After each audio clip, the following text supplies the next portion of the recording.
Welcome to the webinar for strategies for future-proof IT infrastructure management, NIL Cloud Management Platform. Welcome for 45 minutes. We'll be around 45 minutes plus Q&A at the end. Some housekeeping for those of you who haven't seen it in the start. Attendees, please put your questions at the bottom right. You have a Q&A section. Just put it there, and we will be able to see it. We will try to answer all the questions as we go along, or if not, we'll answer, either me or Matjaž will answer at each of our sessions accordingly. There will be a separate Q&A session at the end if something we won't see or we won't be able to answer, which will take a bit more explanation. We'll answer it at the end. Webinar is recorded, and we will be sending you links to the recording and presentation sometime in a couple of days from now. Who we are, Matjaž and myself, we have both around 20 years or even more years, in the industry in the various roles. So Matjaž more on the technical side, architecture side. He's also the product owner of NIL Cloud Management Platform. Matjaž is also a co-chair and part of a wider group of engineers and architects in Conscia group for cloud-related and hybrid cloud-related services. Myself, I am more on the sales side, go-to-market side, business development, and I'm also a Microsoft vendor manager for the group.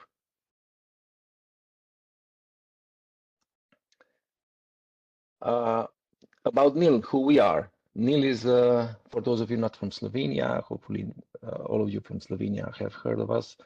For those of you not, NIL is a system integrator based here in Slovenia, in Ljubljana. We work with advanced data center and networking solutions. We're also specializing in cloud, collaboration, and cybersecurity solutions and services. We're more than 200 people, headquartered, as I said, in Ljubljana, been on the market for more than 30 years. And since 2019, we were acquired by Conscia Group from Denmark. And this basically took us to a next level of the services, of customers, and our capacity to deliver. This is a brief slide of where we are present. I can gladly announce that since last week, we are also present in the UK.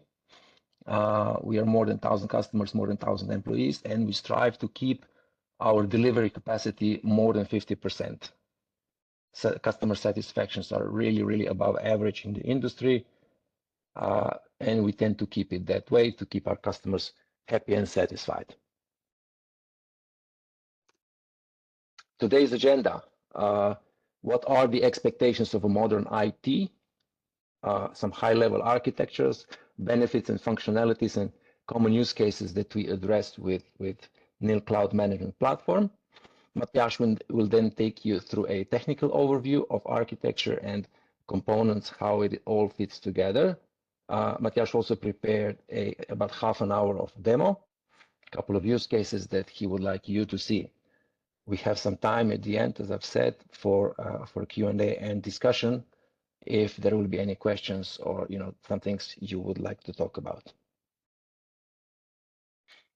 I'm sure most of you have come across at least one of these topics in recent years, and I came across a European Digital Decade Strategy document some time ago. And the goal is to reach at least 20 million ICT specialists to remain relevant and competitive in the global market. And there is around 9 million people employed currently, so we can expect even greater shortage of ICT professionals in the future.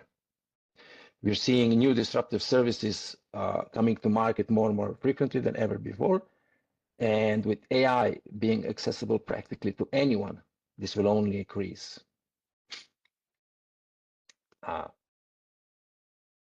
An organizational transformation from a technical operations focus to business needs, to market opportunity and innovation involves a big shift in priorities and mindset.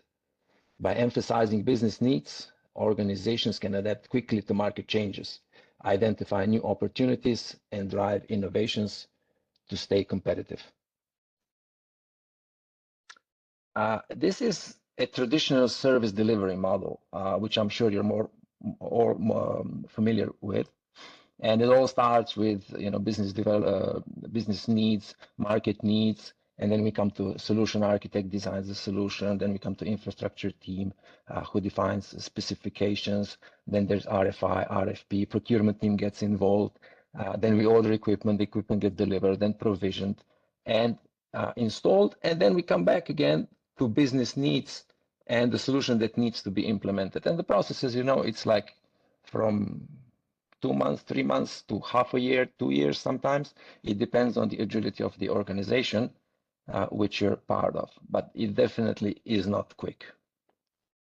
What we are looking for is a cloud delivery model where infrastructure is standardized and available already. So ready to consume as we need it, ready to release it, or ready to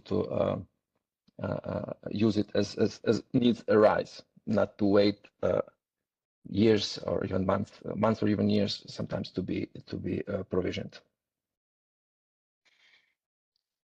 And these slides are the classical ones, how to be faster, how to be cheaper, and how to stay compliant and competitive on the market as well. And I'm sure everybody, including myself, being on the sales side, has come across this, and we'll see later on how we address all of these customer pains as we go along. The idea is to stay relevant and compliant as we go along.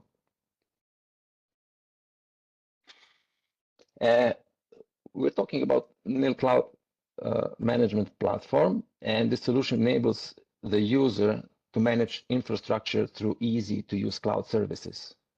And we shift complexity away from the user into the templates and automation. We allow users to focus on what to do, not how to do it, right? Matthias will dive more into architecture itself. This is a very high-level picture.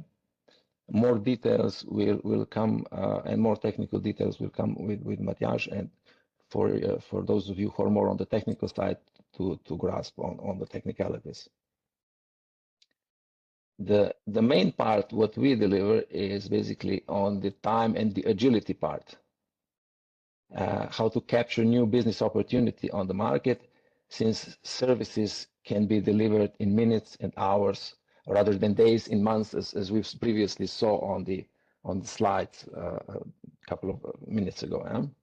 And the next thing is, with the time also, is productivity of people that work.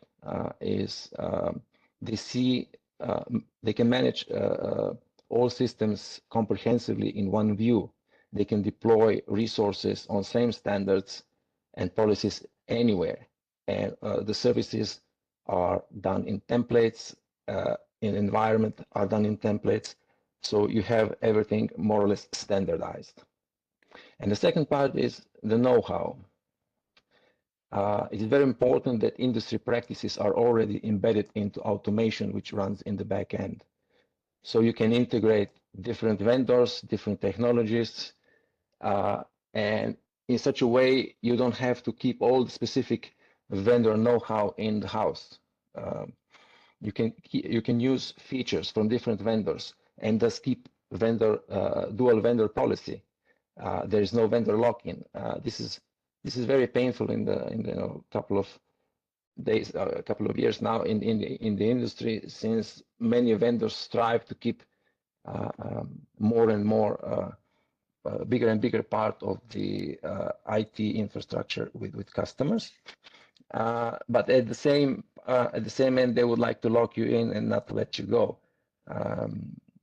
On the other hand, if you use different vendors on your part, it takes more and more people to service and to maintain the infrastructure, and this is a very nice way to get more effective in the IT. And also best of breed. You can integrate and abstract features and services to a higher level, and you can also integrate public cloud providers. And the last bit is transparency. And one thing is cost transparency, where you can bill according to a project, a service, a department, or a resource. And what you can do also is compare this cost to a public cloud providers to see how competitive your pricing is versus public cloud providers. We can also integrate approval, so people with rights can deploy certain resources according to their level. But if something bigger needs to be deployed, integration of approval is already embedded and transparent for auditor when he or she later comes in the organization and helps to resolve who does what and how everything was put together. This is basically the overview of the features that we're talking about, and starting from a self-service portal that we mentioned before, to resource pooling, where you can see all different resources in a comprehensive view. I just talked about cost management, customizable and extendable. This is a very good feature where we can customize templates, we can customize services according to your needs, and we can extend that to different locations, to different data centers, to different cloud providers even. And the solution can be on-prem. It can be, it basically started with as an on-prem solution for on-prem private clouds. We can also do it in the cloud itself, can be located, or it can even be used as a SaaS. Yeah? And at this point already, we support multi-cloud. And the most common use cases that we address is the unification and simplification of infrastructure management across different platforms, starting from vSphere, Azure, AWS, or Google Cloud. We reduce the labor force and competency needs with automation of repetitive tasks. And standardization of services, like mentioned before, you can use templates, you can build templates, you can change them, but everything is standardized, ready for rapid deployment in the infrastructure.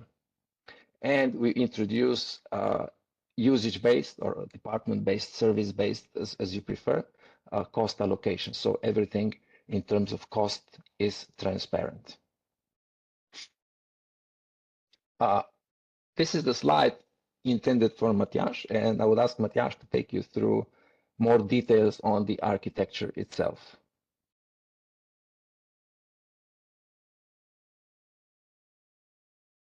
Have you managed to take over, Matjaž? Thank you, Peter. So, as Peter mentioned, I will take over and present the solution from technical point of view. And majority of my presentation will be actually a demo. So just a couple of slides, and then we will see the live solution. As you can see in this architecture picture, the solution is divided into two parts. One is self-service portal, which is essentially a user-facing solution, accessible through the web, through GUI, and also through CLI and through API.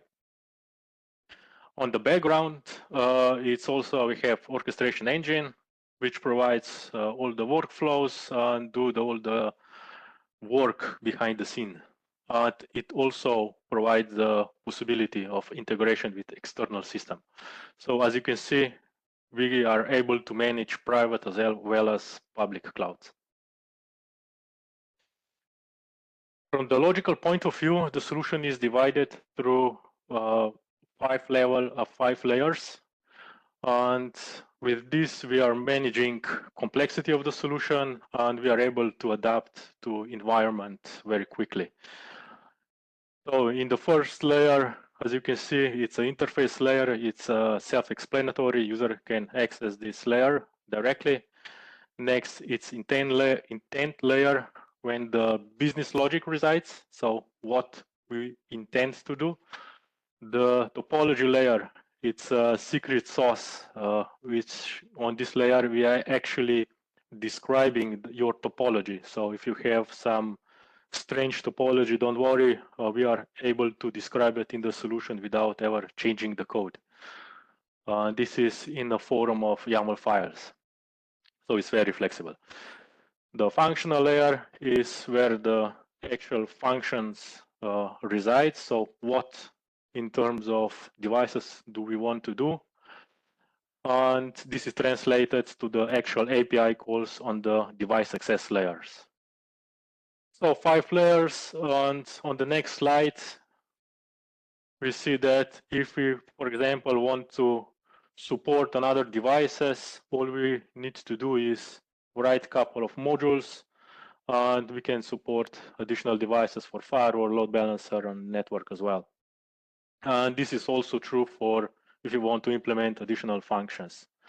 And this also means that all layers are self-contained, and user interface is completely abstracted from the devices itself. Meaning, if you want to open firewall between 2 endpoints, the user doesn't need to know what kind of firewall is behind. It could be Palo Alto, it could be some Cisco stuff or whatever.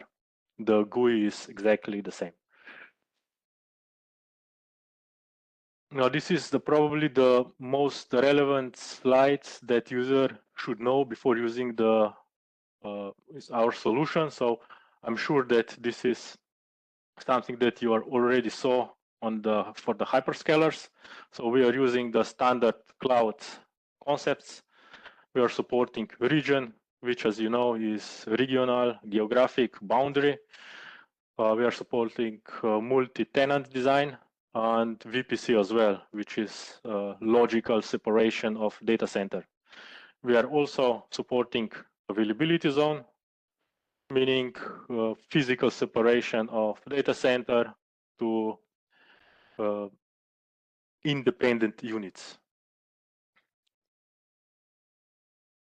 With that, I will go to demo. So first, I will create the network segment, but let me just show what it takes to create a network segment today without the automation in the traditional approach. So if I want to have a new network segment in my virtual environment, first I would have to find the free VLAN and the free IP segment. This is usually in some spreadsheets, I imagine. And next, something has to be done on the switches and probably also on routers.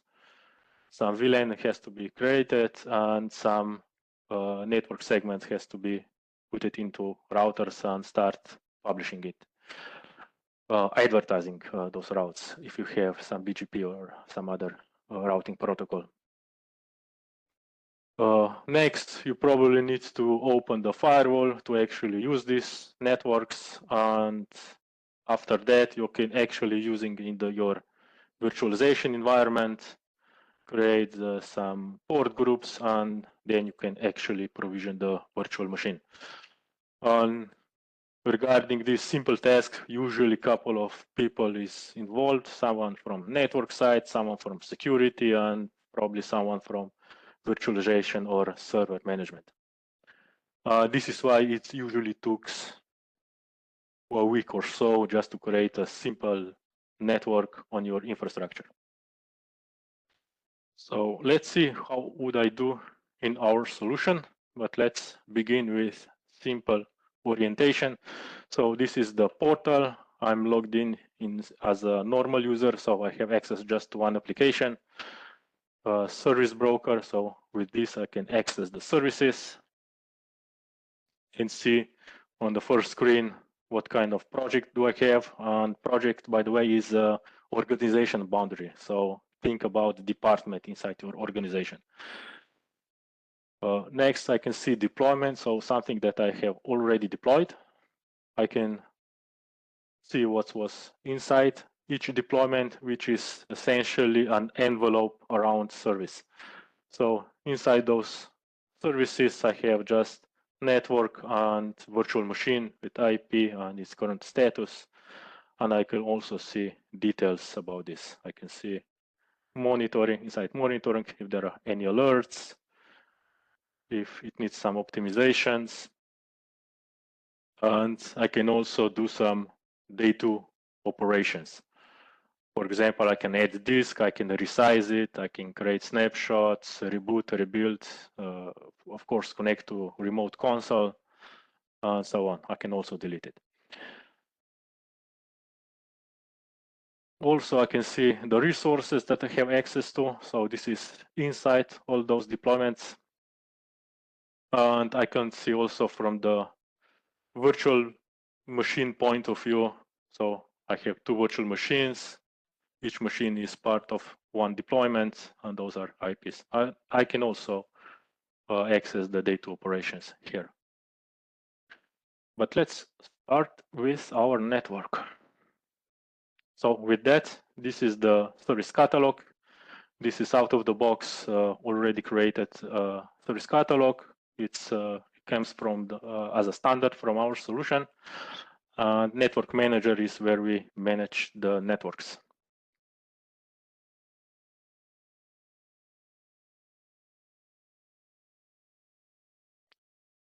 So I'm just selecting a project. I will do today mostly on finance department.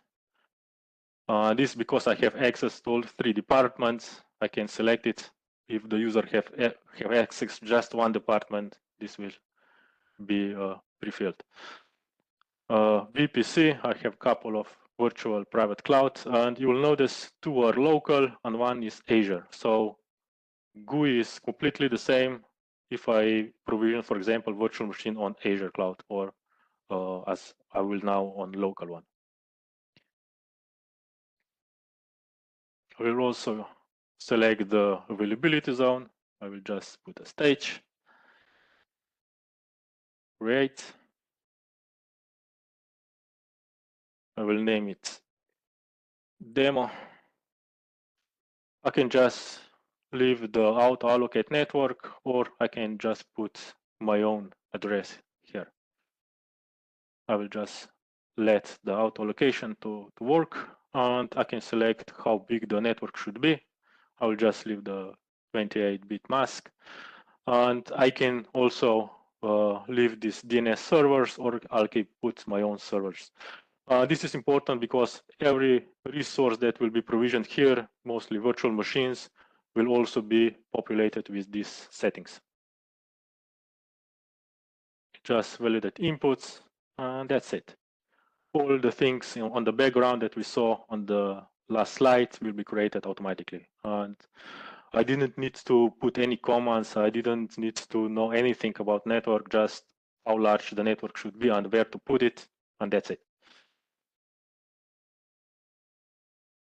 But let's go to the more realistic scenario now. Let's try to build the three-layer normal application. So application with application servers and central database.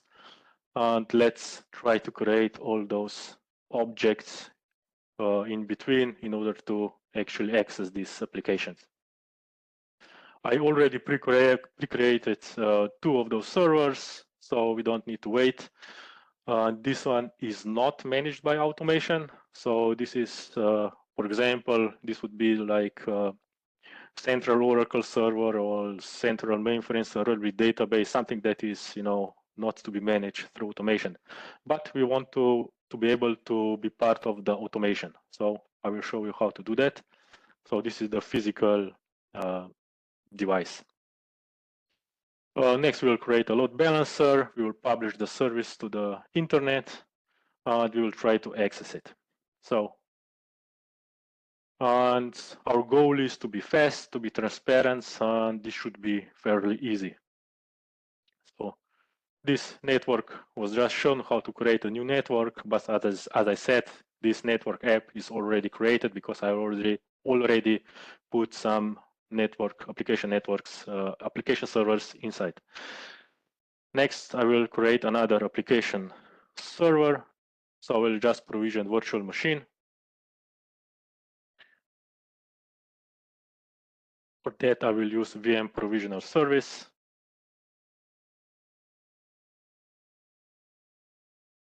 I will select finance.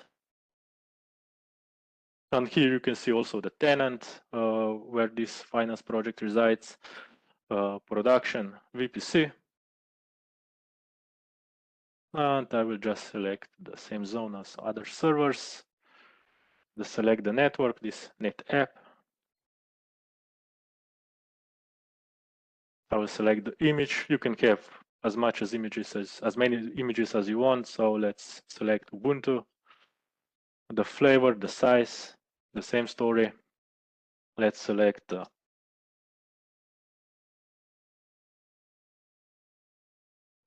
initial password so I can access it. And I also have some folders. I can create a new folder, and I will just put this virtual machine inside the app1 folder, which already has those two virtual machines that we were seeing under the deployments.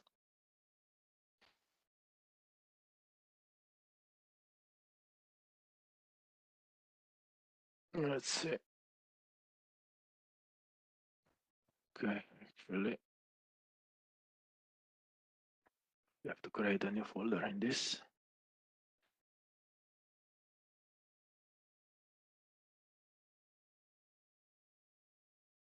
Yeah, with this, I just submitted building the virtual machine. This will take a couple of minutes because it has to build the virtual machine itself. Then it will create, then it will run some scripts to set the network addresses, names, and everything else. Next, let's see what I can do to protect the existing virtual machines. So backup management is also out of the box.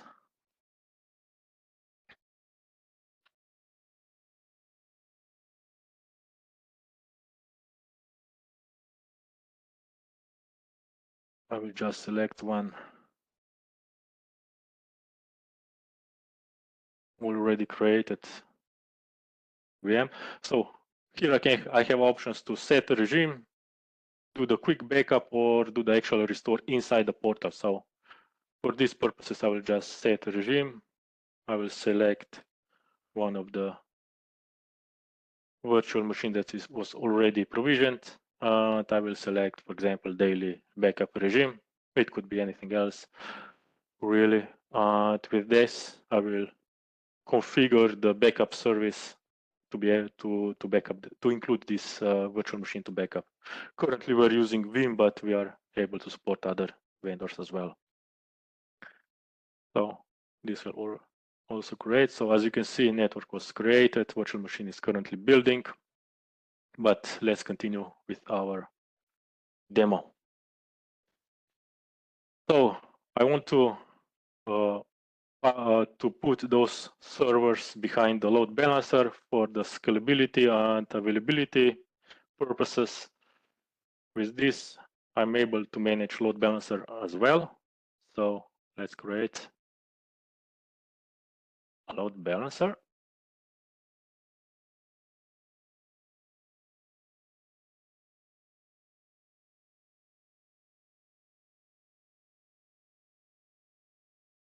I will name it VIP. I know it's on port 80 because it's a simple web application. And here we just select the endpoints. I'll just select both endpoints. So those two already created virtual machines. And this is it, essentially. And yes, in the future, we will support SSL offloading and other stuff that is essential for load balancing as well. So this load balancer will be created in 30 seconds or minute or so. So we will continue. This firewall should be open as well, right? And because we essentially tell which virtual machine should back this VIP, this firewall is opened automatically because there is no need to go through another step. System already know what needs to be opened in order this VIP to work, so it will open the firewall as well. But still, I cannot access those services behind this firewall, right? Because this is the all the private networks, and I'm not able to access it.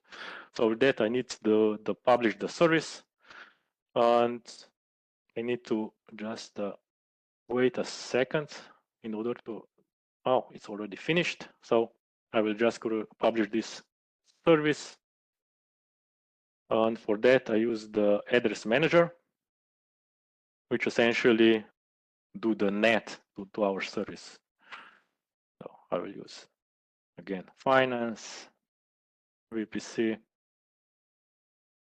address type. Currently I have just public. It could be extranet or what have you, and I will assign the network address. I will select the endpoint, this app VIP. I could actually select any kind of endpoint, but here I will just select app VIP. And I will, for example, select this like public IP address.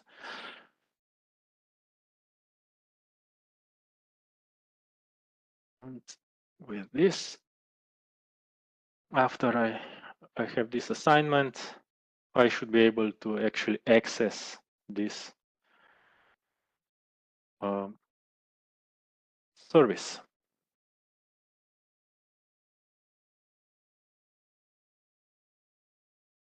Well, let's see.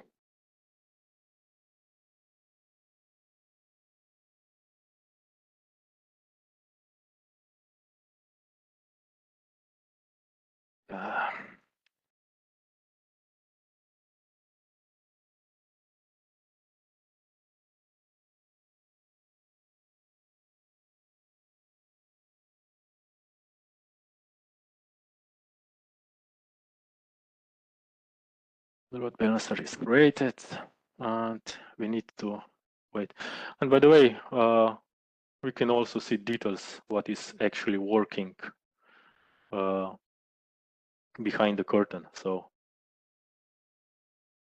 but it usually takes just a minute or so. Okay, it's already created, and I'm still not able to access it. So why is that? Because this firewall is not opened. So this is not automatically opened. So I need to open this firewall as well.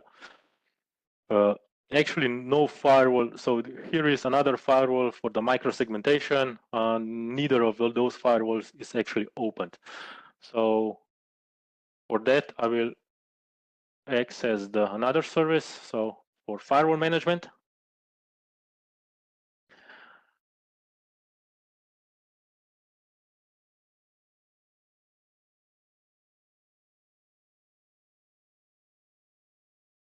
I will just select finance.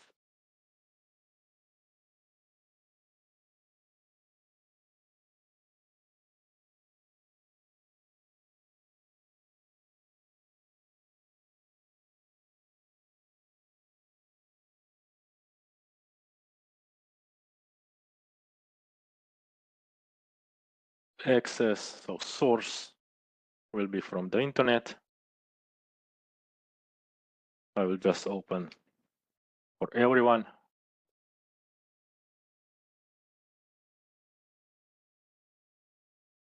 Destination will be stage. And here I can select the networks, or in our case, endpoint.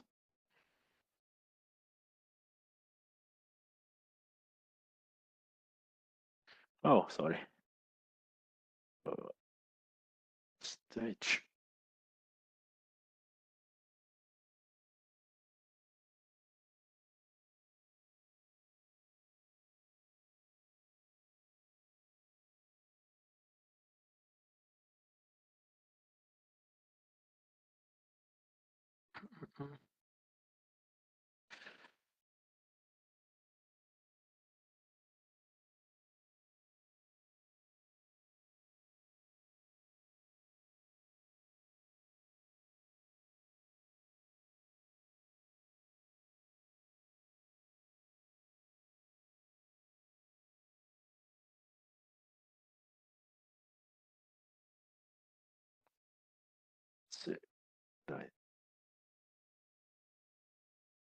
Okay.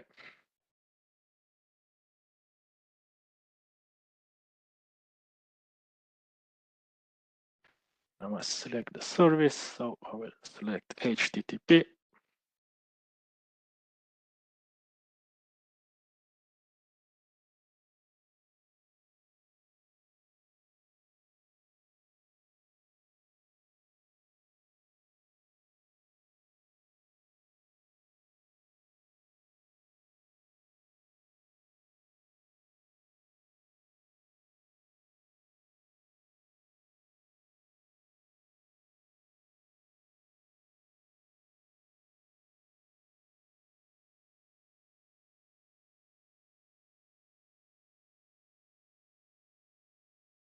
Just give me a second here. I can also see what kind of VIP is already defined.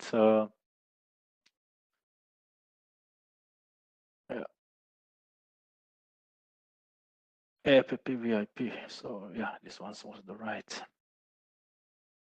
one. Not sure I opened the right.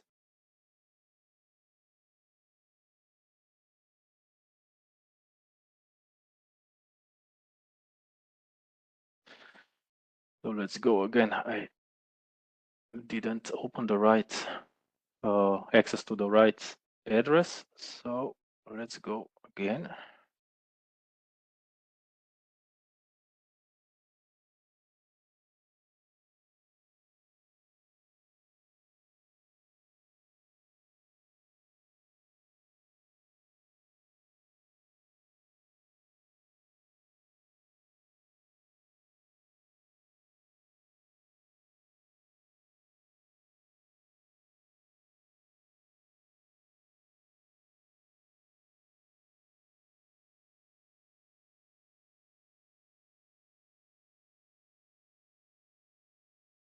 So this one should work. 0.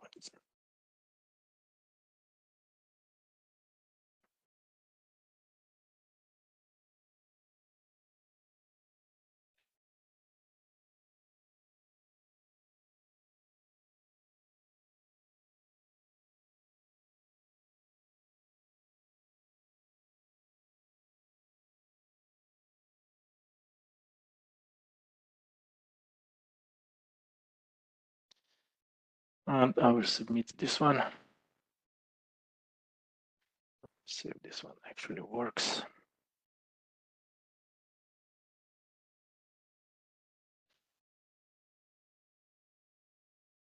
So with this, I would open this firewall as well.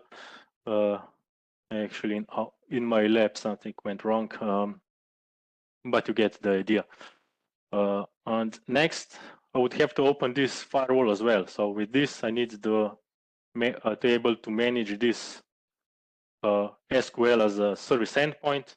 And for this, I can create the service endpoint with a custom endpoint manager. So, for example, I will also create inside the finance, production, zone, able to create. I'll do the name, central DB.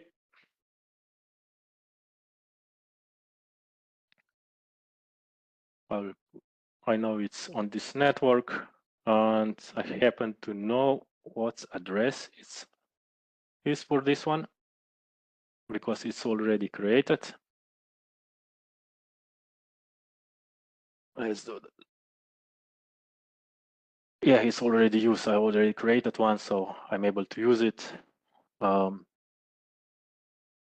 let's open this firewall as well.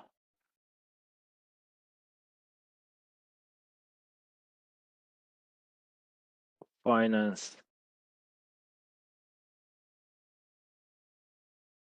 VPC, create.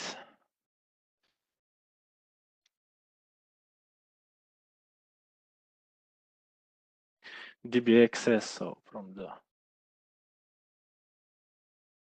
stage, let's select the endpoint. So sources actually those two endpoints. And destination is, yeah, I have already created this endpoint for the database. That's why it didn't permit to create another one with the same address. And for the services, I believe the SQL is on this TCP port. Yeah, and this will create this one as well. So with this, I have opened all these firewall rules from these servers to database. Yeah, this one is something went wrong. I'll see. Yeah. Sorry, I'm not able to show you the actual application, but I think you get an idea. The final request that I will show you is to create the new DNS records. So for this application, in order to be accessible through normal address, I can just create the new record, create, let's say, public, yeah, app VIP. And I will just say app. And this one now it contains. Oh, it's already created. Okay, one.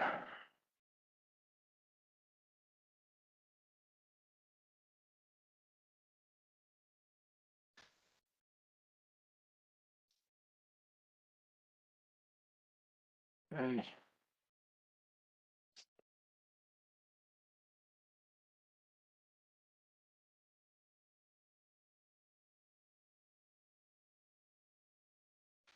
Yeah, it seems to have some on not valid characters, so this I will have to skip as well. So with this, I'm able to open actually all the firewalls, and with this I would also create the DNS records. So sorry, because I cannot show you the application itself, but you know, in the demo something always goes wrong, especially if you are working on the development environment. So with this, let's go to the one final slide. As you can see, the services was fairly simple, but you can also make it quite complex as well. So you could essentially create the service to create all these things, all servers, all databases, all firewall rules inside the single server. This is completely possible, but you have to ask yourself if this kind of complexity is still repetitive. So currently, out of the box, we are supporting those kind of services, but we can also merge them. And if you have some application, for example, that is multiple times, all the time provisioned, we can also make the more complex services as well, to also include all kinds of stuff inside it, including the firewall rules and so on. So the current roadmap, so currently we are supporting more or less traditional workloads as well as some native workloads as well. So we are moving more to the cloud native workloads. So we will support besides the virtual machine, we will support the PaaS and container as a service as well. Next, we will support full multi-cloud, meaning the workload will be more mobile. So with that, I'll answer the question. So I invite you to put some question in our chat. Reach out to us if you're interested in more details. We're of course gladly available for a more in-depth demo of the software based on your use case, which you see relevant to yourself. You can either do that through emails here or through your account manager for a meeting, for a demo, for a proof of value, as you see it fit to your current status and your environment. We're gladly here to help and support your use case.